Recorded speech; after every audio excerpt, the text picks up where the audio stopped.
10 minute में तैयार होने वाले ये पालक सैंडविच पकोड़ा और पालक रोल।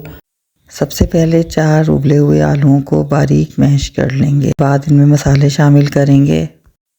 1 चमची नमक, 1 चमची पिसी हुई लाल मिर्च, आधी चमची कुटी हुई लाल मिर्च, आधी चमची से कुछ कम हल्दी, सफ़ेद जीरे और साबुत धनिया को बराबर मिकदार में हमने कूट के रखा है रमज़ान में पकोड़ों में इस्तेमाल के लिए। इसमें से हम 2 चमची ये ऐड करेंगे और आखिर में थोड़ी सी अजवाइन।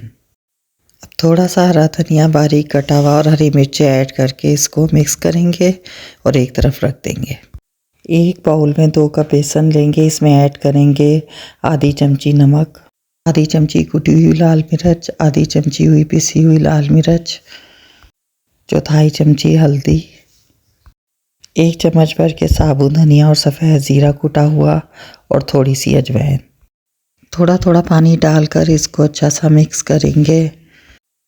एकदम पानी ज़्यादा ऐड नहीं करना ताकि ये पतला ना हो जाए।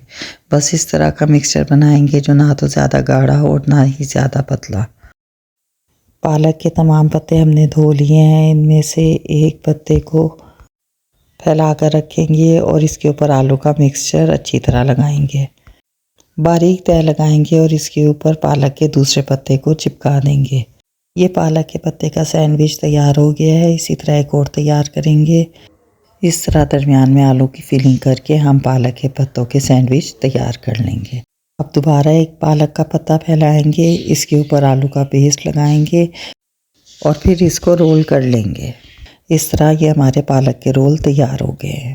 अब फ्राई करने के लिए हम पालक के सैंडविच और पालक के रोल को बेसन के बैटर में इस तरह डिप करेंगे कि इस पर अच्छी सी कोटिंग हो जाए और फिर हम इन्हें फ्राई कर लेंगे।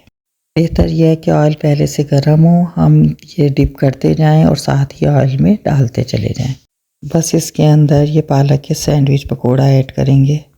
इसका फ्राइंग टाइम तकरीबन 5 से 6 मिनट रहेगा, 3-3 मिनट एक एक तरफ, या फिर जब तक इस पर अच्छा सा गोल्डन कलर आ जाए। देखने से क्रिस्पी लगेंगे, बस उस वक्त तक फ्राई करेंगे। 2 मिनट के बाद चेक करें और गोल्डन होने पर पलट दें। दूसरी साइड भी गोल्डन हो जाए तो निकाल लें। पालक के बनाए हुए रोल को भी इसी तरह बेसन में अच्छा सा डिप करेंगे। मीडियम फ्लेम पर गर्म हुए ऑयल में ऐड कर देंगे। इनका फ्राइंग टाइम भी तकरीबन 5 मिनट रहेगा। रोल ऑयल में ऐड करने के 2 मिनट तक बिल्कुल भी नहीं हिलाने ताकि ये अच्छा सा बाइंड रहे। ये ना सिर्फ देखने में इंतहाई मज़ेदार क्रिस्पी लग रहे हैं बल्कि खाने में हेल्दी होने के साथ मज़ेदार भी हैं।